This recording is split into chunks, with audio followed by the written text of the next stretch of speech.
Let's take this example. I'll quickly draw an S curve. Again, you'll learn what an S curve is in a little bit. This is nothing but a representation style. It's called S curve because it is in the shape of S. So this is the S curve. What does it represent? It represents nothing but the budget curve. So at the end, we have budget at completion. In the horizontal line, we have time, and on the vertical line, we have cost. So this here is the trend of the budget. So at the end of the budget, the project time, the stop where the budget takes, it's called budget at completion. So what happens here is the latest trends I'm talking about. Here, this is a budget, right? This is not the actual cost. So actual cost will be something like this, more than the budget. And the earned value, the EVM that we talked about, EVM is earned value management. So the EV here, the earned value, that is much less than the budget. Earned value is nothing but the total work done. So what happens usually in this earned value management, traditionally, is that they only consider the costs, right? So the costs are the basis of traditional EVM, but they don't consider the time at all. Earlier, this was the case, but now the trends with the coming of agile, with the coming of the rolling wave, with the continuous feedback from the sprints. The time is also being very, very important. So as I said, there are trends. This is the trend that I'm talking about. Now the formulae are also calculated vertically. So they are including the time also, right? So whatever is the length, this is now going to be the value that they are going to calculate. Earlier, it was only these vertical values that were important, or the differences between these two. They were important, but now with the emerging trends, they are also considering the horizontal values. That is, the time is being included in the latest trends. I know it's very difficult at this point of time. When we reach the fourth process, we will all understand this much better. So for now, don't think too much on this. We will dedicate time to learn about this much in detail in the just coming slides. So yeah, let's quickly jump into the processes. The first process in cost management, plan cost management. Again, let us follow the same steps that we have done before. First, we will learn the outputs, the target of this total process, and then what inputs we have, and then what tools and techniques we use to convert these inputs to outputs. So this plan cost management, it is only done at specific times. It is not done throughout the project. So also an important information, just keep it in the back of your mind. So let's have a look at the targeted outputs. We only have one output from this process, the cost management plan. So what does it mean? The cost management plan is, of course, as you can see, this is a component of project management plan, right? So project management plan has 10 different components. We have learned that in the first class of the knowledge areas. So the cost management plan is one of the main important components of that final project management plan. So similar to the schedule management plan, this also has its own set of information when we finish making it. So what things it can establish, if we say the final plan, the chart, it will have the unit of measure, in how many days, how many months, what is the cost that is mentioned, the level of precision. If you recollect, in the schedule management, the level of scheduling, or the level of precision or level of accuracy in the scheduling was measured in days and months, like plus minus 1 day, plus minus 1 week, something like that. But here, the level of precision is done in two ways. One is level up and level down. What does it mean? Imagine you have 99.5 rupees, just an example. If it is level up, it is considered as 100 rupees. If it is level down, it is considered as 99 rupees. Just simple precision closing. That's it. Okay, and we will have a control threshold here. It's like how much we can afford to allow. That is called the control threshold. So that is also available here. And then reporting formats, all those organizational formats, everything will be as output of the cost management plan. Let's quickly have a look at what inputs we have. It is important for us to rush because we have some important formulae to learn at the fourth process. because that is an important task. It is better we spend as much time as possible in that fourth process. Okay, so whatever things that we have learned, I'm speeding it up for the betterment of everybody. Okay, so inputs we have project charter.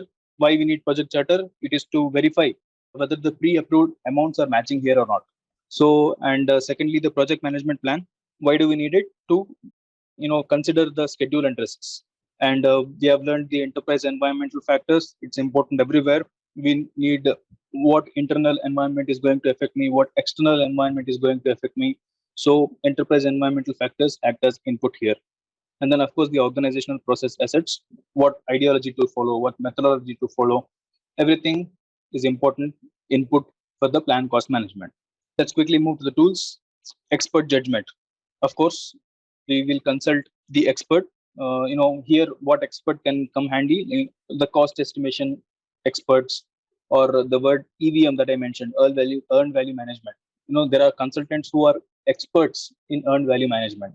So organizations usually go and hire them. And data analysis for this process, alternative analysis can be one good tool. You all remember what alternative analysis is, right? So we have two or three different options as solutions. We choose one of these alternatives. So it's done in a systematic way. So that is the tool that can fit best here. And then of course, the meetings are an important tool for the plan cost management to convert the inputs to outputs. That was quick, right? So moving on, estimating the costs. This process is not done at specific times. It is done throughout the process. We have to estimate the cost throughout the process, right? So keep that in mind. Let's have a look at the expected outputs. We have three outputs expected. The cost estimates. These cost estimates, they are usually presented in a single summary, or they can be detailed. The line by line details can also be given as estimates. It all depends on the organization's way of working. And all what when we talk about what happens here is that all the estimates for multiple teams are finalized, right? So for the man, machine, method, for the facilities, what is the estimate for the information technology, the internet, the power, electricity, what costs do we have to spend for each and every component here, that is estimated. And also the finance charges from the banks. Every organization doesn't have money reserves for itself. Sometimes it goes and lends money from other banks.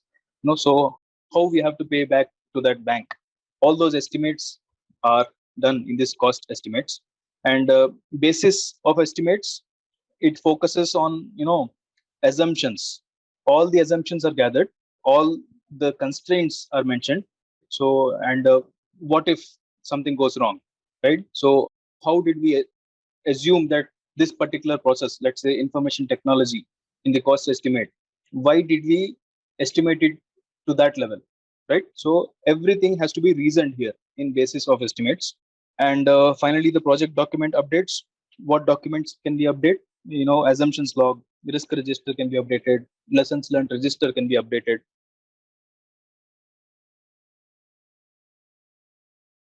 So let's go to the inputs. What inputs do we have? Project management plan acts as an input for everything, almost everything. Again, we can consider the cost management plan, quality management plan, or scope baseline, all these things as inputs for estimating the costs. The project documents, what documents can serve as inputs? You can see the project documents here and also in the outputs. This is just a non-updated version, and here we have an updated version. So again, the enterprise environmental factors is important, and organizational process assets we have to carry. Let's move to the tools and techniques. Expert judgment, the expert consultancy. What kind of expert can we consult here? For cost estimation, an expert can be consulted. The industry or discipline expert, he can be consulted here. So the next tool is analogous estimating. Analogous estimating, I think we have learned in the previous process. This is nothing but getting the experience from the previous project and then estimating the current project. So kind of copy paste. This is just an estimation, not the actual value. So not exactly the copy paste. So parametric estimation. So this same experience plus statistics, that is the parametric estimation. When we talk about Bottom up estimating, this is nothing but the work breakdown structure, right? So when in the work breakdown structure, we have a bigger work. It is divided to, let's say, 3 smaller works, and then each of this work is further divided into smaller works further, or activities as we call it. So starting from here, everything is estimated. So for these 3 activities, we have estimated an amount. So all these 3 together will form the budget for this process, right? So similarly for this process, similarly for this process, again this will go up. So that is called the bottom up estimating, right? So starting from the very bottom activity to the topmost final project, that's bottom up estimating. 3-point estimating, I think we have learned 3-point estimating for the scheduling yesterday, but I think if you remember, the 3-point estimating was an average of T0 plus Tm plus Tp by 3. So this was for the scheduling, but here, because we are talking about the cost, it's Ce is equal to C0 plus Cm plus Cp by 3. So Cm is nothing but the estimation that we have done from the past experience, and C0 is the worst case scenario, and Cp is the best case scenario. Okay, what else do we have? Data analysis. What type of data analysis can we use? We can use alternative analysis that we have learned. We can use reserve analysis. Reserve analysis is nothing but how much money we have reserved if in case we run out of the costs, right? So we reserve money in case of discrepancies. And one more analysis method could be the cost of quality. In case of quality issues occur, what kind of money we have to spend for the repairs, for the correction of the quality. And of course, the project management information systems is a very important tool. And decision making techniques, like voting, that we have learned in the very first process, that can be used as an important tool here. Let's move to the third process, determining the budget. Again, is this performed throughout, or is this performed at predefined points? You guessed it right. This is performed only at predefined time points, not done throughout the project. So the budget will include all the funds that are authorized to execute the project. So that is how we determine the budget. So let's quickly take a look at our target outputs. We have 3 target outputs. We have to baseline the cost. What happens here? First, we have the approved budget. So that will be the result of this cost baseline. So summary of all different time phase budgets. So we gather at what point of time how much was the budget, and then we gather it, we summarize it. So that is this summary here. So if you recollect the EVM diagram, the traditional methods name it as a cost baseline. So, but the latest trends are calling it as performance baselines. So cost baseline, it's also called as performance baseline in the latest trend, because now you have seen, right, the if you remember the S curve, we used to just take the consideration of cost in the vertical column, not the horizontal column. Now with the emerging trends, we are also considering the horizontal column, that is the trends. So this was the cost, and here there was time, and there was an S curve.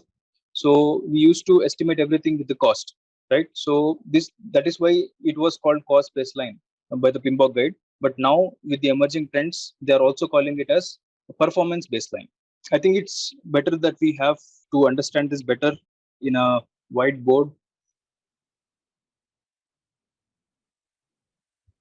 We have time here, we have cumulative value here, and then we have a cost baseline. We learned at the end of the project, this is called BAC.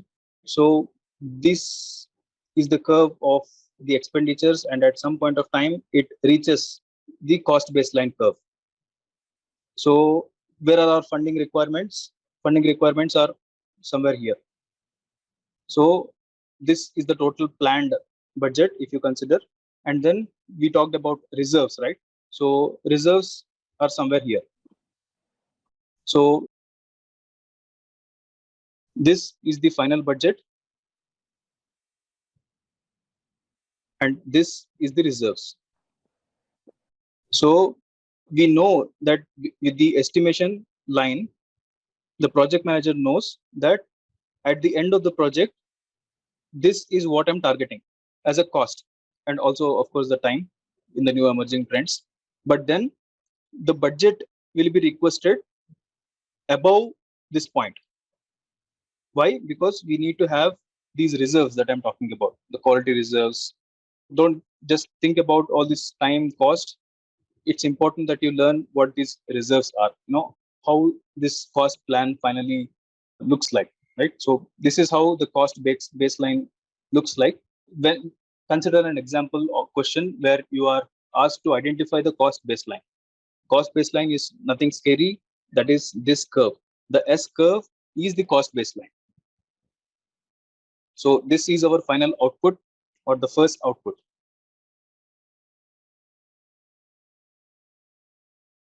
So the other outputs are the project funding requirements. The funding requirements, again, they are periodically done, not just done at the start of the project or just before the end of the project. They are done like monthly or quarterly. Lastly, the project documents updates. This is also an important output. What happens here is we have cost estimates updated, project schedule updated, risk register updated, lessons learned updated. All these things are updated here. Let's move to the inputs. Okay, the project management plan, of course. And again, what components can we use as inputs? The cost management plan, the resource management plan, scope baseline, all these things act as inputs to arrive at these outputs. Project documents, again, the cost estimates, the project schedule, basis of estimates, not just the cost estimates, basis also is considered. So moving on to the business documents, we can use business case as an important input. Benefits management plan, that is a document that can also be used as inputs. Finally, the agreements, memorandum, MOUs, LOI, NDA, memorandum of understanding, letter of intent, and non-disclosure agreement. These three are very important agreements that we must use to determine the budget. And of course, EEF and OPA, enterprise environmental factors and organizational process assets, act as very important inputs. Let's see what we have for the tools. Expert judgment. Again, what kind of expert are we going to consult here? Anybody who knows, not anybody, the person who knows the financial principles is usually consulted. The person who knows the funding requirements, the resources where we can get the funds. We know that there are banks, right? But to get a huge amount of money required for organization, we need to know genuine sources who can help us with the bank loan. So they are consulted here. Cost aggregation, what is it? Same bottom up, we have learned. So I'll not use my exceptional drawing skills again. So cost aggregation is similar to bottom up. The cost that is gathered from work breakdown structure to complete at the topmost project level. That is the cost aggregation. And data analysis techniques. What technique can we use here? We can use reserve analysis. The reserve that I just explained in the previous whiteboard slide. So that reserve analysis is done. And historical information review. This is new term of the day. What happens here is the project characteristics, they're reviewed, and mathematical models are developed to predict the total project cost. So with the history that we have, what we are going to spend. Funding limit reconciliation. Again, a new term. What does reconciliation mean? It's nothing but comparison of plan versus actual. So expenditure, what happens here is that expenditure is verified whether it is matching with the limit of the committed fund approval. And then we have financing. We means most of the organizations go for financing. They don't use the company reserves, be it a very reputed organization, be it as big as it can be, it will still go for financing. So that is also an important tools and techniques. Okay, that completes our third process. So let's move to the final and the most important process, controlling of the costs. What outputs should we achieve to control the costs? Of course, the work performance information, we have learned what this is before. Cost forecasts are done, like how much cost we are going to spend after 1 month, after first quarter or second quarter. All these forecasts are done. And the change requests is an important output. We get to update all the change requests as an output for this control. And project management plan updates. What plans do we get to update here? The cost management plan. The cost is baselined usually after this. and the performance measurement baseline, all these things are updated. And when we talk about the project document, we get to update, that is, the cost estimate document can be updated, risk register can be updated, lessons learned can be updated. So all these documents are updated after the controlling of the cost process is done. So to achieve these targets, what do we have as inputs? Again, the repeated project management plan. Again, in this, do we need to use all the components in the project management plan? No, not necessary. We can just make use of a cost management plan, for example, and the baseline of the cost or the approved costs. And the performance measurement baseline can be used as an important input within the project management plan. And project documents, we can make use of all documents that we mentioned as outputs here, just the non-updated versions, like lessons learned register, risk register, etc. Project funding requirements, I think we covered this in the previous process. Work performance data is also understood, like which resource is working and spending how much. All these work performance data acts as an input. And finally, the organizational process assets, also an important thing. So now let us focus on the tools and techniques that are necessary. Expert judgment, right? So here, expert who is well versed with the variance analysis, the EVM or the earned value analysis, EVM, EVA, forecasting, financial analysis, they are consulted here. So here we are to the data analysis. Now to explain this portion better, I have to again use the whiteboard. So we have three main types of analysis, right? So I will teach you what these are one by one. First thing is earned value analysis.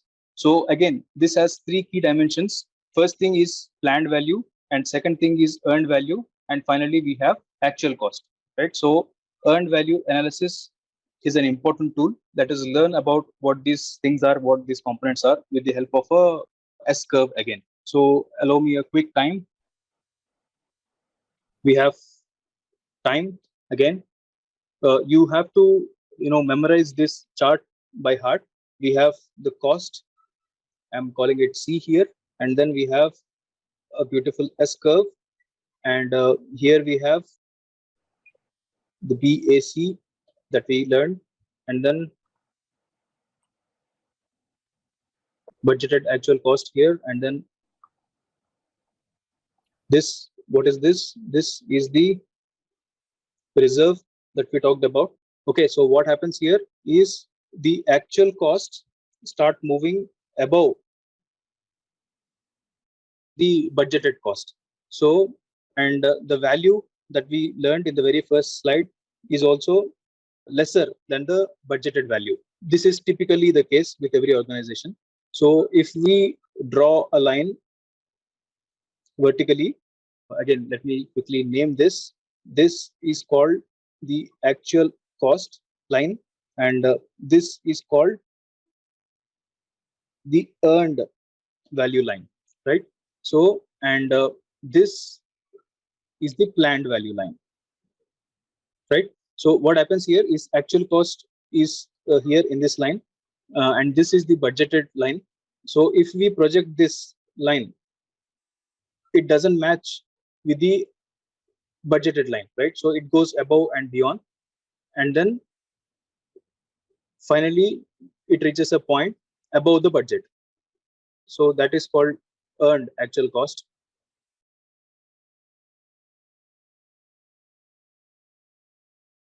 What did we learn here? We learned what actual cost is. That is this. That is different from the planned value or the budget. And we have earned value that is below the budget line. And the, of course, planned value curve. Right? So remember this curve by heart. You may be asked to identify in exam about identify the planned value in this curve, or identify the earned value in this curve, or identify the actual cost in this curve. So there are three questions right there. So they will give this chart. You don't have to draw this chart in the exam, but they will ask you to identify them. So identification is important. So just remember this. What is the earned value? That's here. What is the actual cost? That's here. And what is the planned value? That's here. So let's quickly understand what these terms are. We have identified it, yes, but also for the exam, it is important that we learn what these terms are. PV, EV, and AC, they are not just the basic terms. There is also some meaning behind it. So PV, let's start with PV. PV is nothing but the authorized value that is assigned to us for an activity. So again, what is an activity? An activity is the result of work breakdown structure. We have a bigger work, we have a smaller work, and then we have a further smaller work. So after this work breakdown structure, the final or the bottommost component that we have is the activity. And so the value of this activity is again cumulated or aggregated, and then this curve is formed, the budget curve. So that is the planned value curve. I hope we understood. So in simple plain words, the planned value is the physical work that should have been done. So what is EV? This is the budget for the works that is already finished, right? So this is actually the actual values of the work that is done. So it is usually used to measure the percentage of work that is completed, right? So usually if we use just another curve, this is the complete work curve. And at one particular point of time, what is the EV? So the earned value after 1 quarter, earned value after 2 quarters, earned value after 3 quarters, just an example. So this EV is used to measure that kind of percentage completed work. So, and one more important thing is this EV, as you can see, is always below the planned value. So that is also an important thing. It might come as a question. Can EV be greater than PV? No, it can never be greater than PV. EV is always lesser or smaller than PV. So, and moving to the actual cost. Actual cost is nothing but the real cost. Here in the EV, we talked about the work or the value, and here we are talking about the actual costs. So the actual costs must match with the budgeted planned value and measured earned value, right? So it cannot go absurd, like it cannot go like this, right? So it should correspond with the PV curve and the EV curve.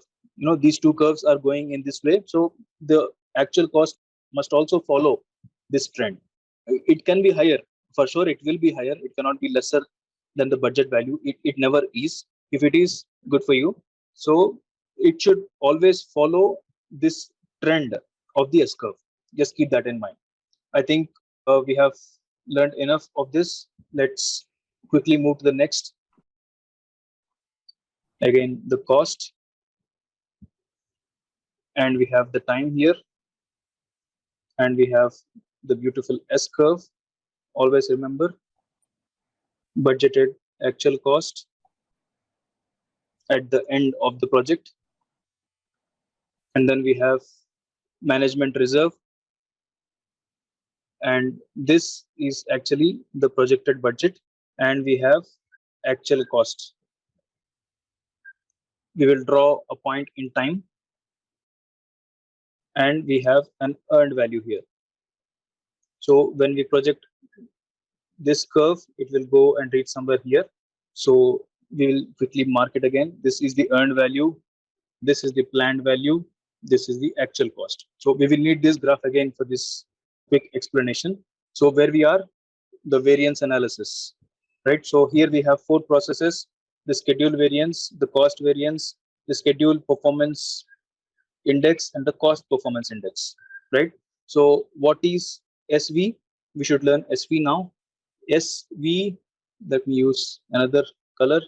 SV is nothing but the EV minus PV. Such a simple formula, right? So the schedule variance is nothing but the earned value minus the planned value. Measured at what point? Here. So this indicates nothing but the performance of the schedule by showing whether the project is ahead of the time or whether it is slower than the time. So these techniques is best used with the the traditional CPM technology, CPM not technology, the methodology, right? So this is quite traditional method. All these S curves and all, they are not agile methods, right? So in the examinations, the number of questions is becoming lesser and lesser, but you will still get to see the questions from this. So at the end of the project, just remember that the scheduled variance, right? The difference between the earned value and the projected value has to become 0 at the end of the project. Just remember that. So SV value is going to be 0 at BAC or the end of the project. So let me clear it so that only the S curve is seen. Yeah, let's learn about the cost variance. What is the cost variance? CV, we're talking about here. CV is the difference between EV and the actual cost. Here, earlier we discussed it was the difference between EV and PV. So the CV is nothing but the difference between EV and the actual cost. So what happens here? Again, it measures the performance of the cost. So, and at the project end, the budgeted actual cost and the actual amount spent, if it is negative, we cannot recover from this. So this value, EV minus AC, we should make sure that it is always positive. Let's move quickly to the schedule performance index. What is this? Schedule performance index is nothing but EV over PV, the earned value over the planned value, right? So this talks about how efficient my team is in finishing the work, right? We are talking about just the values, not the cost yet. So this SPI or the schedule performance index, it has to be whatever value that it comes, it means something, right? So if it is greater than 1, it means that we have done more work than what we planned, right? So if it is less than 1, that means we have done less work than what we have planned, right? So these are also direct questions, guys. It may ask you like SPI is greater than 1. So what does it mean? We should select that it is more work done than it is planned. Or the question could be the other way. The work done is lesser than what is planned. What is the value of SPI? They may give some answers, some tricky question. One of them could be less than 1 and others could be more than 1. And you have to select the answer that is less than 1. So remember, SPI, there are two values to it. If it is greater than 1, we have done more work than we have planned. If SPI is less than 1, we have done less work than what we have planned.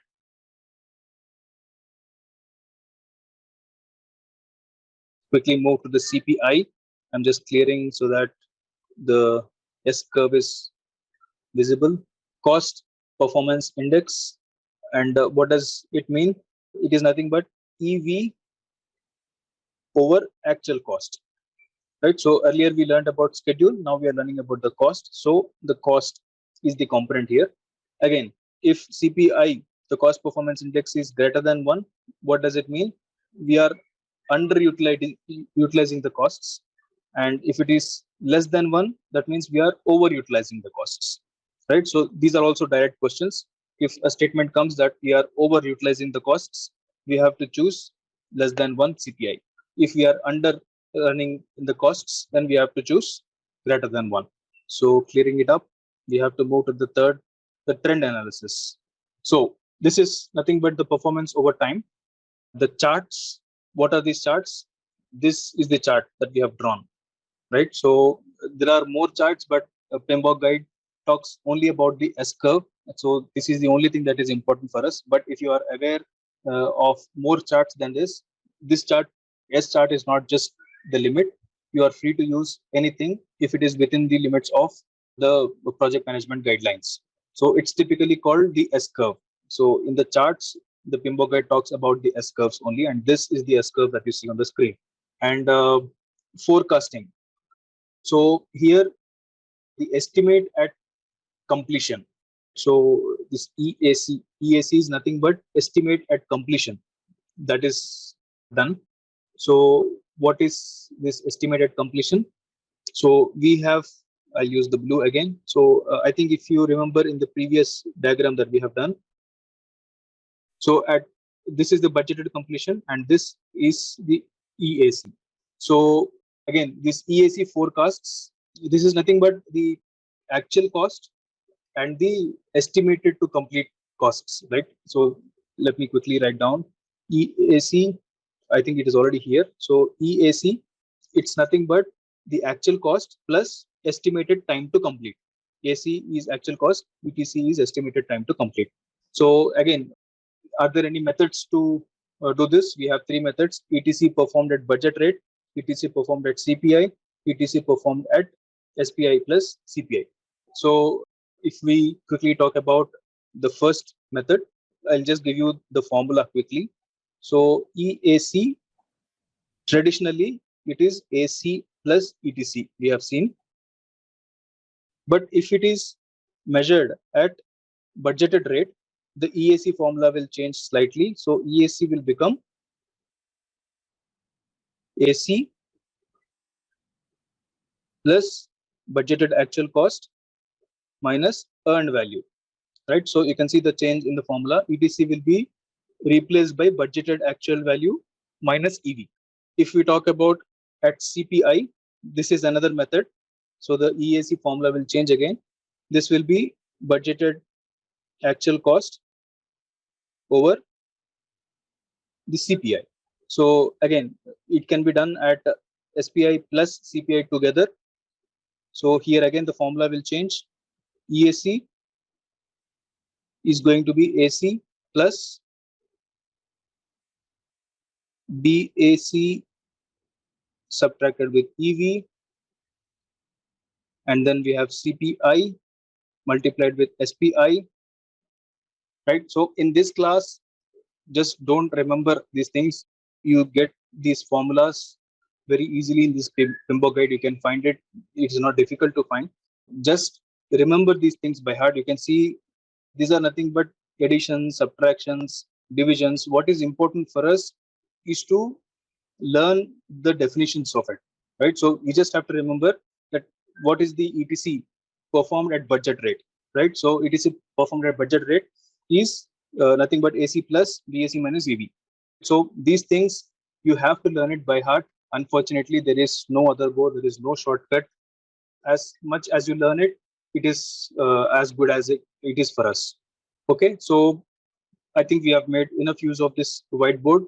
We can quickly move to the next tool, that is to complete performance index.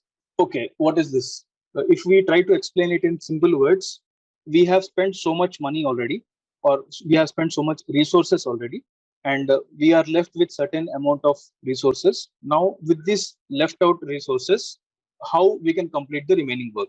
So this is again just a explanation in the layman's terms, but again, there are formulas to it also, which you can easily find in the PIMBO guide. So this to complete performance index, it is done at two locations, right? Budgeted actual cost and estimated actual cost. So at budgeted actual cost, the formula is going to be BAC minus EV over EV, and budgeted actual cost minus the actual cost. So at the estimated actual cost, this formula is going to be budgeted actual cost minus EV over estimated actual cost minus AC. Right? So that's about it, guys. You just learn all these processes by heart, all these formulae by heart. Not, you need not remember the processes. Just you have to understand the name of the processes, but you don't have to memorize all these inputs, outputs, tools, and techniques. These are typically called ITTOs, as I explained in the very first class. You don't have to remember these, but learn these. And the formulas, there is no other go. You have to learn it by heart. As you can see, there is no mathematics here, but the difficulty lies in you remembering these simple mathematics, these addition and subtractions. So I think we can also cover the last tool here, the PMIS. I think that is well understood. I know it is difficult. You have to learn all these formulae and the definitions by heart, but for passing the exam, there is no other go. If you are the project manager working on the project, you get all these formulas in our project management guide, or you can make use of the reference. But for the exam side case, unfortunately, that is not the case. The formulas are not given to you, so you have to remember it, at least for the sake of examination. So with that said,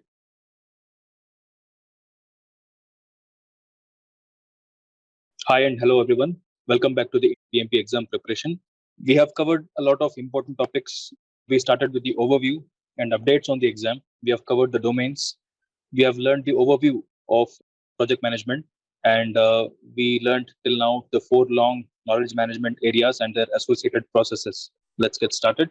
Project quality management and project resource management. What is project quality management? This subject, quality management, is a very easy one to learn, but it's very, very difficult to implement. So you will face the examination for sure, but for implementing the quality, you have to spend a lot of energy and time during the processes, and you must. So for the exam purpose, you don't have to be worried. But if you are aspiring to be a great project manager, all these tools or the processes that you're going to learn here, they're going to come quite handy, and you'll have to spend a lot of time implementing them, assessing them. It's a tough job, the project quality management. So what does quality actually mean? Quality means delivering what is asked for and adhering to the requirements, basically. So if the final product or service is not functioning as per the requirements of the customer for the agreed warranty period, that means the product or the service is not delivering its quality. So this means that the customer gets a product which doesn't work. So the customer, whatever he aspired to use the product for, or the application of the product, gets affected ultimately. So, and then the customer comes back to you for repair, or he might even reject the product. So that's additional cost of spending the resources to repair the product, or giving away another product is much costlier. So what is the worst thing that could happen then giving away another product is the customer refuses to do further business with the organization. So that's a much worse and a huge loss. But why will the delivery of the product will not be as per the mark? So why does the quality deteriorate? Deliberately, nobody wants to deteriorate anything. So why does it get deteriorated? There could be multiple reasons why the quality might come down. Like the organization deals with a huge number of processes when it brings out a product. So, and every process involves multiple variables, and like man, machine, method, everything gets involved, everything comes in place to achieve that one single process. So many variables are here and many things can go wrong. So if the key processes which directly provide value to the product are going to deviate, the quality of the final product also gets affected.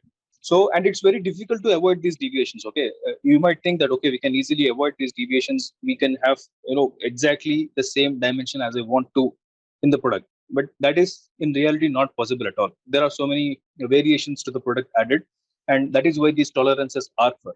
So, what the companies do is that they add various inspection points, these key processes, which could directly affect my end product. Right. So what they do is they identify these features as critical characteristics, and then they inspect these features in the product in 100% of the parts. But this 100%, as you can see, it's a lot of time, it's a lot of money, and also it delays the production. So it's a kind of balance that you have to find to achieve the final quality. And this knowledge area, the project quality management, supports the organization in continuously improving these individual activities. So let's see what the processes are, what we need to learn in this knowledge area. So project quality management, we have these three processes to learn. The first process is the planned quality management. So what happens here is in this process, we will learn how to identify the requirements and deliverables, and we will create a plan about how we are going to meet these deliverables. And then we will learn the managed quality. Here we learn about the executing the created plan. Right, in first process we create the plan, and here we execute it. In the second process we learn the plan that we have created. And finally the control quality. Here this process deals about how to record the process results and then identify after the assessment whether the process is going away from the deliverables or adhering to the right path. So the 100% quality inspection that we talked about just a bit earlier, this can be avoided if we identify these deviation prone features and modify them to a level that might not create an issue. For example, by working on the tolerances, some simple solutions like pokayoke. You might have heard the word pokayoke. It's a Japanese word. That's nothing but making sure that things won't go sideways. It's a restriction for something that might go wrong. So implementing these pokayokes and a little ideas like this can help save a lot of quality concerns. But As you can observe, implementing these prevention techniques or the sampling methods comes also with a cost. To implement the poka-yoke, we might have to spend a little money on the production line, on during the assembly line, if we are talking about manufacturing of a product, the physical product. It's famously called the cost of quality, or COQ. But you have to be aware that this COQ, although we are spending some money to create this cost of quality, or we are bearing this cost of quality, you must be aware that this is much pocket friendly than COPQ. COPQ is cost of poor quality. Let me just write down these key terms for you. So COQ, it's a famous term. We might get some questions on this, so I'm writing it down. So COQ is cost of quality, and we have to counter it COPQ, cost of poor quality. What happens here is, if the product has poor quality, we might have to spend for the repairs, or might even be for the replacement costs. So that is the cost of poor quality, the money we spend if things went south. So I'm just clearing it out. So this COQ, it can be implemented at different stages of the project. We can add an inspection at the customer end, like when the customer is receiving the product at his end or her end, we can install a inspection at that place. But this could be the most expensive one to do, because here our reputation is at also at cost. And one step behind, the inspection can be done right before the delivery. This is within the organization, not at the customer end. So within the organization, right before the delivery, we can add an inspection point. So that is also one cost of quality. But this is also still a costlier option, because the final product that we are measuring or verifying for the quality, it is already made. So this is also a costlier option. And one step back, the inspection at process level. So this is slightly cheaper than the final inspection, but still a bit costly. What is the cheapest option is controlling the features within the design itself. So the design itself must be made, which is not leading to any quality issues. I mean, we avoid having a quality issue with a strong design. But this level of expertise comes only with a lot of experience, and the product also should not, disrupt or emerge itself. If you are working on a new product, the design cannot be first time right always, right? We have to accept this. Although all of us could be Einsteins or Newtons, who has a lot of experience and knowledge in design, but still things go wrong. So this is a very difficult part to achieve. But if you are capable to implement this in the design itself, that will be the cheapest solution. So there is also a best in class solution. This is better than the cheapest option. What is it? It is to create the culture of quality throughout the organization, so that any new product coming out of the organization adheres to these requirements. So this project quality management process that we are seeing now, this is to ensure that kind of culture in the organization. So each and every step, each and every process, project manager tries to incorporate this quality culture within the stakeholders. And he doesn't have to be involved in these processes directly, but he can be the person who drives this change. So using these processes, this kind of quality thought process is given to the organization and its stakeholders. So before we move ahead, we need to understand the trends and emerging practices also in the quality management. One of the important trends could be the continual improvement methods. The PDCA methods. PDCA. Let me again use it. Plan, do, check, and act. It's usually in a circle. So we plan, and then we do, and then we check, and then we finally act. So this process is called continuous improvement or continual improvement method. So even in this method, there are so many new initiatives are coming, like total quality management, Six Sigma, Lean Sigma, all these continual improvement methods you might have already heard in your organizations. All these new trends are getting emerged. So just be aware of these things. You might get one or two questions on all these things.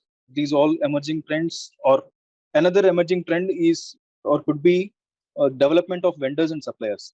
So when the organizations are working with a lot of vendors, so instead of just blaming the vendors for bad quality, what the organizations are doing is they are going to the vendors. They are improving the process quality at the vendors, and then the quality culture of the organization is also being shared with the vendors in order to provide the best quality product to the end customer.